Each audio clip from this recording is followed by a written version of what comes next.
परसा विधायक श्री छोटेलाल राय ने किया पुस्तक का विमोचन। सारण जिले के डेरनी थाना के अंतर्गत सूतिहार पंचायत के खिड़कियां ग्राम निवासी मोहम्मद एम.एस. अली खान द्वारा लिखी गई 2 पुस्तकों का विमोचन किया गया। मौके पर उपस्थित विधायक श्री छोटेलाल राय जी ने काफी हर्षित होकर कहा कि मैं ऐसे होनहार बच्चों के विकास के लिए हमेशा संकल्पित हूँ। आने वाले समय में इनके द्वारा जितनी भी पुस्तकें लिखे जाएंगे उसमें मेरा भी सहयोग रहेगा। मैं हृदय से इन्हें और अपने तमाम क्षेत्रवासियों को बधाई दे रहा हूँ। नमस्कार, मैं Jairam Prasad Yadav, Satyarth news bureau chief Saran Chhapra. अभी हम मौजूद हैं सारण जिले के डेरनी थानांतर्गत सुतिहार पंचायत के खिड़कियां ग्राम में, जहां यहां के परसा विधानसभा के माननीय विधायक श्री छोटेलाल जी मौजूद हैं एक पुस्तक विमोचन के लिए। आइए बात करते हैं सर। जी सर, नमस्कार, सत्यार्थ न्यूज में आपका स्वागत है। मैं आपको धन्यवाद दे दूं जयराम जी। और हम दूसरे जगह नहीं है, खिड़कियाँ हम लोग के अपना पारिवारिक संबंध है और हम लोग व्यक्तिगत परिवार से जुड़े हुए हैं। 4-5 दिन पहले भी आए थे हम लोग। तो देखिए, हम पहले धन्यवाद दे दें, हम अपना नहीं, हम धन्यवाद देने आए हैं एक हमारे एम.एस. अली जी हैं जो विद्वान हैं और इन्होंने 2 किताबें अभी लिखी है। सर, एक बात जानना चाहेंगे हम आपसे पहले कि आप यहाँ के सम्मानित विधायक हैं और आज आपके ही विधानसभा क्षेत्र के गांव खिड़कियां से एक व्यक्ति ने किताब लिख करके और आज उसके विमोचन समारोह में आपको आमंत्रित किए हैं। सर, आप कैसा महसूस कर रहे हैं? नहीं, वही बात बोल रहे हैं ना जो आप हमसे पूछ रहे हैं। जी जी। तो हम आज इस विमोचन के अवसर पर इनको धन्यवाद और बधाई देते हैं। देश और दुनिया में आप लोग जानते हैं, देश में नहीं दूसरे देश में भी खान सर लोग कहते हैं कि शिक्षा जगत को उन्होंने बढ़ाया। उत्तर प्रदेश से बलिया जिला में शायद घर है, घर भी यहाँ नहीं, देवरिया या बलिया है, देवरिया ना। और आदमी आज कहाँ है, पूरे देश के शिक्षा के संबंध में वो आदमी प्रथम स्थान लाया है। आप लोग मालूम है कि देश और दुनिया में वो नाम को रोशन किया। लड़की आप देखते होइएगा कि रक्षाबंधन के दिन लाखों लोगों ने उसके हाथ पर कलाई बांधा। उसमें हिंदू मुस्लिम नहीं थे, सभी जाति के लोग थे। जितना अगर मुस्लिम होंगे उससे 10 गुना ज़्यादा हिंदू होंगे। यानी यहाँ से आप खान सर को भी बधाई दे रहे हैं? हम यहाँ से भी दे रहे हैं और हम अपने अली सर को भी दे रहे हैं। ये साधारण मत बोलिए कि जो आदमी इस तरह का बेहतरीन काम कर रहा है। हम तो पहले से अगर संपर्क में रहते, कोई मदद की जरूरत होता निश्चित रूप से हम करते। और आज के डेट में जय किताब लिखेंगे उसमें मेरी स्पेशल मदद होगी, जान लीजिए। हम इनको हर तरह से मदद करेंगे और हम खान सर के तरह हम अली सर को अपने क्षेत्र के खिड़किया को और पूरे पंचायत को नाम को रोशन करने के लिए जितना भरपूर मदद होगा हम करेंगे। हम इनको बधाई देते हैं, धन्यवाद देते हैं कि जिन्होंने इंग्लिश शब्द को हिंदी में किया। आज हम लोग सुप्रीम कोर्ट में जा रहे हैं, लेकिन क्या होता है, जजमेंट इंग्लिश में होता है। एक आदमी ने बोला कि भाई माननीय उच्चतम न्यायालय से एक आग्रह कर रहे हैं कि हम हिंदी भाषी क्षेत्र में रहते हैं और जजमेंट आपका इंग्लिश में होता है। हम आग्रह करेंगे कि उस जजमेंट को थोड़ा सा हिंदी में भी करने का प्रयास करें कि लोग अपना अपना बात तो समझे। हम बिहार के लोग हैं, सुप्रीम कोर्ट गए हैं, कोई मामला में जजमेंट हुआ, हमको जानकारी नहीं हुआ। अगर हम सुनेंगे कि नहीं भाई हिंदी में फलना जजमेंट हुआ तो हमको बात करते कम से कम जानकारी मिलेगा। इसलिए आग्रह है। और जितने ही जो हमारे शिक्षक हैं, नौजवान हैं, तेजस्वी हैं, लिखने में इतना उत्तम काम किए हैं, इनको हम फिर से बहुत बहुत धन्यवाद और बधाई देते हैं और आगे के लिए इनको शुभकामनाएं देते हैं कि आगे बढ़े।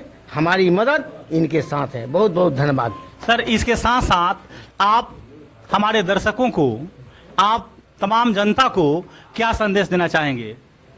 नहीं, हम लोग तो बात इस पर किए हैं ना। हम लोग तो अभी आए हैं पुस्तक विमोचन में। हाँ सर, पुस्तक विमोचन में ही आए।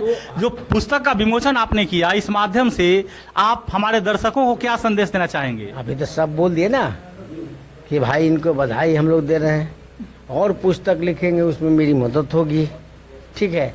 कोई न कोई जितना, अगर गांव के लोग को कितना पैसा होगा उसको प्रॉब्लम है, लेकिन ये जो इतना बड़ा काम कर रहे हैं, मेरे तरफ से इनको पूरी सहयोग उम्मीद रखना चाहिए, पूरा सहयोग करने का हम लोग प्रयास करें। सत्यार्थ न्यूज में आपका स्वागत है। Thank you so much. सबसे पहले मेरा सलाम, आदाब और नमस्कार आप सब लोगों को। धन्यवाद, पुनः धन्यवाद आपको। सर, जहाँ तक आपके विषय में मुझे जानकारी मिली कि आप बहुत ही कम उम्र से ही और ये पठन पाठन के कार्य में, अध्यापन के कार्य में आप लगे हुए हैं। जी, ये तो बात बिल्कुल सही है। इट्स अ फैक्ट कि लगभग मैं 12 साल की उम्र से ही पढ़ाता आ रहा हूँ। आज मेरी उम्र हो चुकी है 29, लेकिन पठन पाठन का काम मैंने 12 वर्ष की उम्र से ही शुरू कर दिया था। सर, इससे भी बड़ी एक आश्चर्य की बात यह है कि जहाँ तक जो मुझे जानकारी मिली कि आपने एक शिक्षक के साथ साथ एक लेखक भी हैं, आपने कई पुस्तकें भी शायद लिखी हैं इस उम्र में। इसके विषय में कुछ बताया जाए। जी, मैंने 2 किताबें लिखी हैं। एक ट्रांसलेशन की बुक लिखी है, ये जो मैंने 2 साल पहले पब्लिश की हुई थी, और ये दूसरी वाली मैंने किताबें लिखी हैं जो हाल फिलहाल में पब्लिश हुई है, इंग्लिश प्रोनाउंसिएशन की। तो 2 किताबें लिख चुका हूँ, लेकिन केवल 2 ही किताबें नहीं लिखनी है।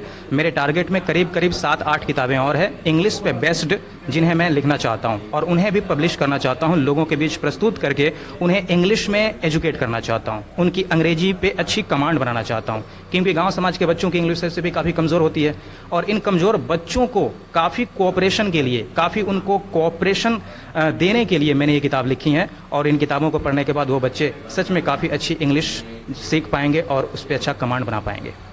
सर, अभी आपकी उम्र क्या हो रही होगी? मेरी उम्र तो ओरिजिनली देखें तो 29 हो चुकी है, लेकिन इस किताब की लिखने की शुरुआत जब मैंने की थी तो उस समय मेरी उम्र रही थी 16 या 17 साल की उम्र से मैंने लिखना शुरू किया था। लेकिन पब्लिश बहुत देर हो गई होने में, क्योंकि प्राइवेट रूप से जब किताबें पब्लिश करनी होती है ना, तो खुद के पैसों से करनी होती है, और मेरे पास इतने पैसे नहीं थे कि मैं इसे पब्लिश करा पाता, वरना ये कंप्लीट हो चुकी थी 18 साल की उम्र में ही। उस समय ही ये किताब पब्लिश हो जाती, मगर मेरे पास पर्याप्त पैसे नहीं थे, घर का सपोर्ट भी नहीं था, और भी लोगों का सपोर्ट नहीं था, क्योंकि उनका मानना था कि इतनी कम उम्र का लड़का अगर किताब लिखता है तो क्या लिखेगा ये, इसके पास कितनी नॉलेज होगी, क्या टैलेंट होगा इसके पास। किसी ने मेरी मदद नहीं की। फिर मैंने सोचा कि जिस तरीके से मैं एक टीचर हूँ, टीचिंग कराता हूँ, उससे जो भी मुझे धन की प्राप्ति होगी, जो भी मैं इनकम करूँगा और पैसे एक एक जोड़ करके, सेविंग करके, तब मैं अपनी किताब पब्लिश कर पाऊंगा। और 2 साल पहले मैंने ये चीज़ कर दिखाया, और फिर हाल फिलहाल में मैंने अभी भी एक किताब पब्लिश की है। यानी मैंने सर, 2 किताब। आपकी पढ़ाई लिखाई कहाँ तक पहुँची? मेरी पढ़ाई लिखाई की अगर मैं बात करूँ, मैं अपनी क्वालिफिकेशन की बात करूँ, तो शायद आपको आश्चर्य होगा, और थोड़ा सा नहीं, ज़्यादा आश्चर्य होगा आपको। मेरी क्वालिफिकेशन केवल मैट्रिक ही रही है। मैट्रिक के बाद मैंने डिग्री लेनी छोड़ दी थी। लेकिन क्यों छोड़ी थी, ये प्रश्न बनता है। ये एक बहुत बड़ा प्रश्न है। सर, प्रश्न बड़ा नहीं, बहुत बड़ा प्रश्न बन रहा है, क्योंकि ये आपने जो पुस्तकें जो लिखी हैं, जो पुस्तक है यह इंग्लिश ग्रामर की है शायद। जी, ये इंग्लिश प्रोनाउंसिएशन है, ये इंग्लिश ट्रांसलेशन है, यानी दोनों इंग्लिश की ही है। तो इसमें ऐसा कोई निश्चित नहीं है कि इसी क्लास के बच्चे पढ़ेंगे, ये तो मैट्रिक के ऊपर क्लास के भी बच्चे अध्ययन करेंगे। जी। लेकिन आपने मात्र मैट्रिक तक की क्वालिफिकेशन लेकर के और इस पुस्तक की ओर, लिखने की ओर आपकी लेखनी जो आगे बढ़ी, वो कैसे? सबसे पहली चीज़ कि मैंने सोचा कि अगर जूनियर बच्चों के लिए लिखता हूँ तो केवल जूनियर बच्चे ही पढ़ेंगे, सीनियर के लिए लिखता हूँ तो सीनियर ही पढ़ेंगे। मैंने कुछ ऐसा करना चाहा कि इसे बेसिक से स्टार्ट करता हूँ एडवांस लेवल तक, ताकि छोटे बच्चे से लेकर के सियाने तक, सीनियर लेवल के बच्चे तक इस चीज़ को पढ़ सकें। और जहाँ तक लिखने की बात है तो आर.के. सिन्हा जी से काफ़ी इंस्पायर हुआ हूँ मैं। और जब मैं बच्चों को पढ़ाया करता था तो बच्चों को ऐसा लगता था कि मैं बाकी के कुछ किताबों से थोड़ा सा ज़्यादा सरल बनाता हूँ उसे, थोड़ा सा सुगमतापूर्वक पढ़ाता हूँ, उसको थोड़ा सा ईजियर बनाता हूँ। फिर उन्होंने भी मुझे थोड़ा सा मोटिवेट किया कि सर, इस क्षेत्र में आप कदम रखते हैं तो शायद आपको सफलता मिलती। और फिर मैंने इन इंस्पिरेशंस पे, आर.के. सिन्हा जी के इंस्पिरेशन पे और कुछ बच्चों के इंस्पिरेशन पे मैंने इस चीज़ को लिखना शुरू किया।